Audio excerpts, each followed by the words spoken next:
How to digitize your home photos and prints from many years ago. Well guys, there's a couple different ways to do this and each come with their own pros and cons. So I'll go over some of the things you can do on your own if you want to get these digitized, and then we'll look into the professional options as well. The first thing you can do, and I would recommend this if you have a lot of time on your hands, is to go and buy a scanner. Now there are many different types of scanners that you can use to scan your photos. There's the old school flatbed scanner, and believe it or not, that is the best way to get the best quality from your photos is the flatbed scanner. However, it's going to take a very long time, especially if you have hundreds or maybe even thousands of photos to go through.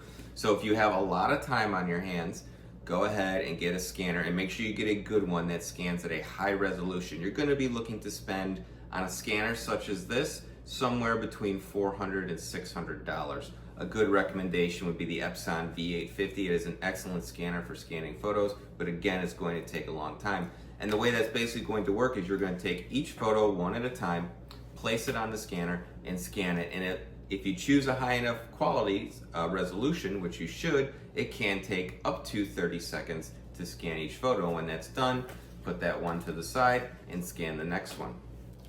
The other option you can do is to use a feed scanner.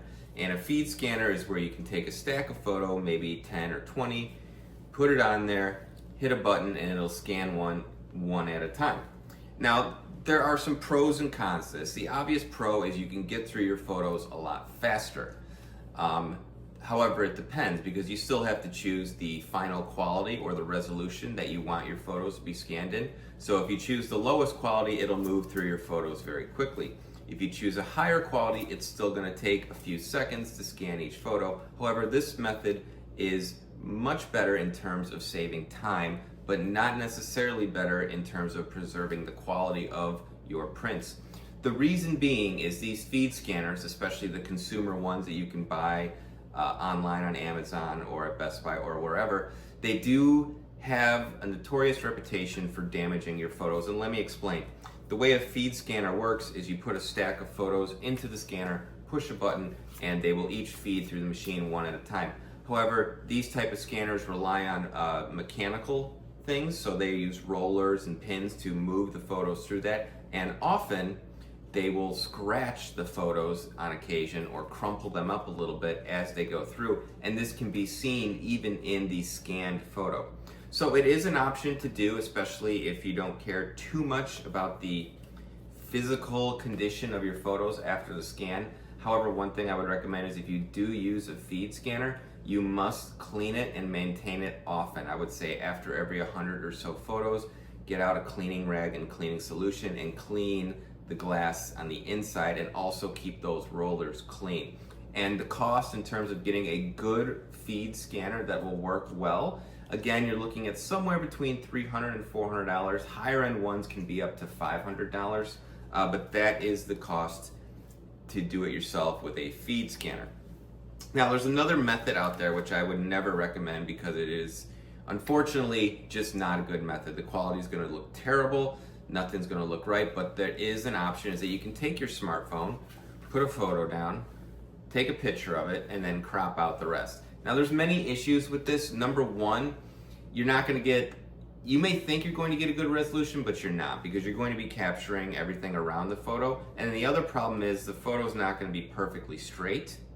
And there are apps to try and help with this, including AI apps to try and straighten the photo out and get the correct crop. However, I just don't recommend this because it's not going to get you the quality you deserve for your photos. And the reason being is when you're taking that photo with your smartphone or camera from above, I mean, it's just not the same as scanning it half a centimeter from where the photo actually is. You're not going to get that detail that you're going to want from your family photos and stuff like that. So that's another option that's out there. However, I would never recommend that. And then there's lastly, the professional option. And the way that works is you send your photos into a professional service and they will scan, or what we at the Digitize Center will call digitize the photos, because we don't consider it scanning, we consider it in something entirely different. So the way that works is you gather all the photos you want to get digitized and you send it out to a professional digitization company. Now there's a few companies out there that do this, and I'll talk about the Digitize Center because that's the company I'm representing here.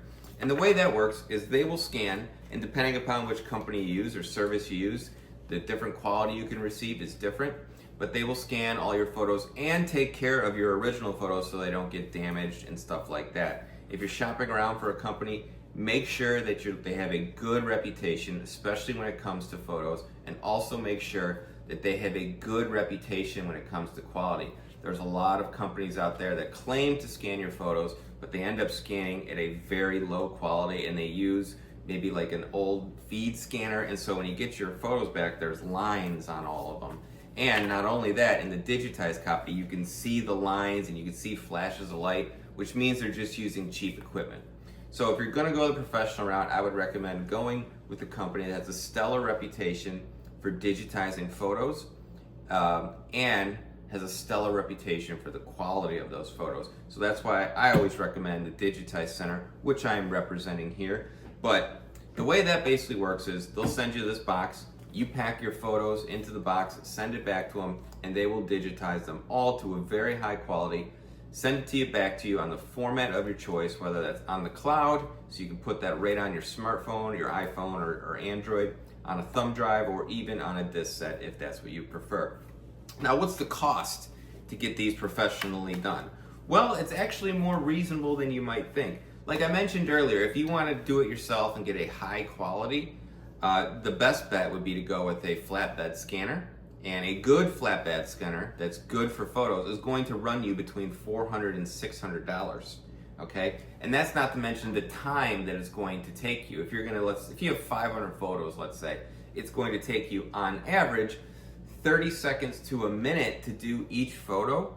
Let's be generous with the flatbed and say it takes you 30 seconds. So it's 250 minutes. So you're looking at roughly 4 hours. 250 minutes. So you're looking at roughly 4 hours.